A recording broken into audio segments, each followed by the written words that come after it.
My name is Donae, and I'm an occupational therapist and an ADHD executive functioning coach, and I help people get unstuck. Today I want to talk about laziness, this label of laziness that we often give to other people or we give to ourselves. Many people with ADHD have this internalized self-concept of I can't do it because I'm lazy. So I have a problem with that for multiple reasons. One of them is strategy, right? When you label someone as lazy, then you take away all of the problem solving, all of the strategy, because laziness is just an unwillingness to do the work, an unwillingness to take action. And so where do you go from there? Be more willing, try harder. That's what we think the solution is. But actually what we often have when someone can't take action is stuckness. And so the solution for stuckness is totally different than this label of laziness, this label of just be a better person. And so I have made a flowchart for you to use for yourself. This is kind of the heart of what I might do in a coaching session with someone is, am I lazy flowchart? And you can self-coach with this.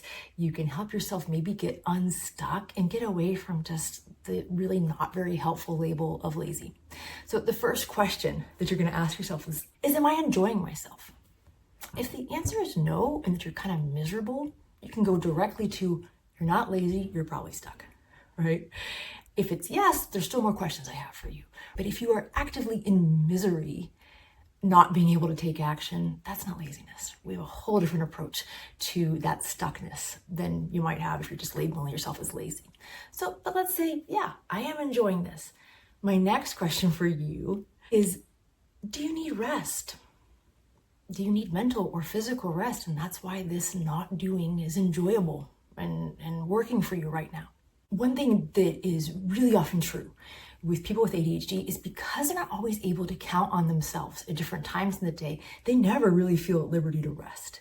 Even if they need it and they're exhausted, they're mentally or physically tired, they're not feeling like they have that budgeted time because they don't know what's going to happen later. Are they going to be stuck later? They never really trust themselves and never really trust their own interpretation of what's going on. And therefore, they're never really honoring their body's need for rest. And rest really is a need. So if you're enjoying this not doing something because you actually need the rest, mentally or physically, then no, that's not laziness. You have the right to rest sometimes. Maybe you have to be more strategic about it because of buffering for other times in your day, but it doesn't make you lazy. All right, so let's say you don't need rest. It's not that. Your answer to that was no, it's not rest. I don't need rest.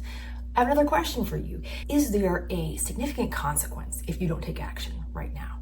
And how you answer that will determine the next question. So I'm going to go with one answer and then go back and do another one. So let's say, no, there's no significant consequence for me if I don't take action. That's not really an urgent thing necessarily. The next question I'm going to ask is this important to you for other reasons? Like maybe there's not a consequence, but it's something that is important to your growth or it matters to you personally. If your answer to that is no, all right, that's not laziness. It's probably just not a priority for you. Once again, with ADHD, sometimes we don't trust ourselves. People lose trust in themselves that they can decide what's a priority for them, that they can scratch something off their list because it doesn't fit. We need to be able to trust that we can prioritize, that we can choose how we're spending our time. Maybe we need some help and support to do that. But sometimes it's just not going to be a priority for you. It's just not going to get done because you have a budget of time and energy like everyone else on the planet. And so there's no consequence. It doesn't matter to you personally. Maybe that's something that needs to get scratched off your list, but it's not laziness. This is a matter of priorities. Let's say that this thing doesn't have a consequence, but yes, it is important to you personally, but you're still not really able to take action. So what I'm going to ask you is there's something about this that is making it hard to take action, about the task, about the environment. And we're going to look at this and dig really deep and see, is there some reason that this thing, although it matters to you, is really hard to do? And oftentimes, if there's no consequence, but it is important to us. A lot of times what's making this hard is that there's no real firm deadline.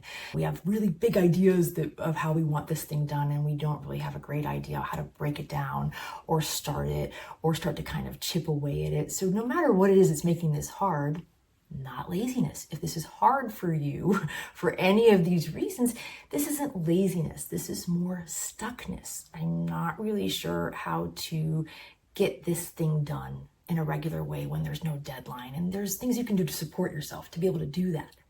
All right. So let's back up in this flow chart. Is there a significant consequence if you don't take action? And if the answer is yes, and you're still not able to really get going, my next question is there something, like I just asked you, that's difficult about this?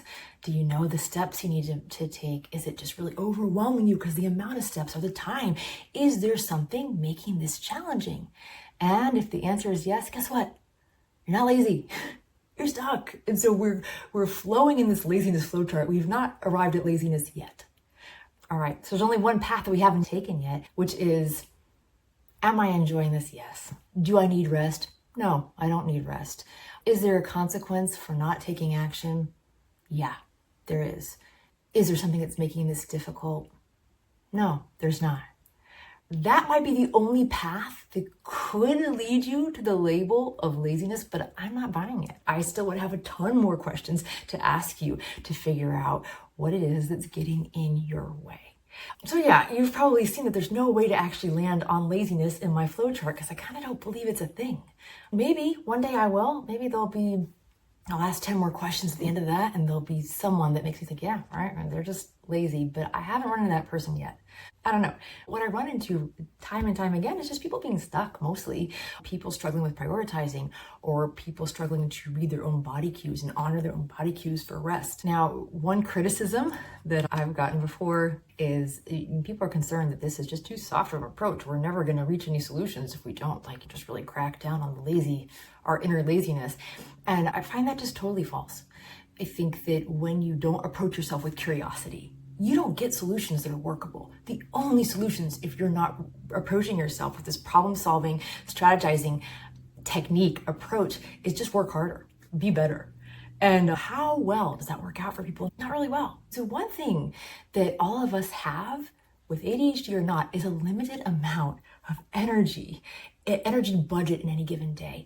And if you spend all of it just working really hard against this current and not making things easier for yourself, not finding ways to strategize so you can take action easier without white knuckling, without having to cycle through and be all on, all off. And if we're not intentional about that, we're just burning it everywhere. We're working harder instead of working smarter all day long.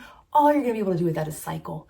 You're going to cycle and be really productive and cycle and be just toast. And so if you want something that's more reliable, you got to get strategic. You got to get curious about where things break down, and that's going to make a huge difference. So use this tool for yourself. You can download it. I have a link to do that. You can use this tool to self-coach and go through this little flow sheet and answer the question for yourself. Am I lazy? You're probably not going to be able to get to the answer that you are, but you will maybe get to the solution of what to do next, right? What to do next to get unstuck.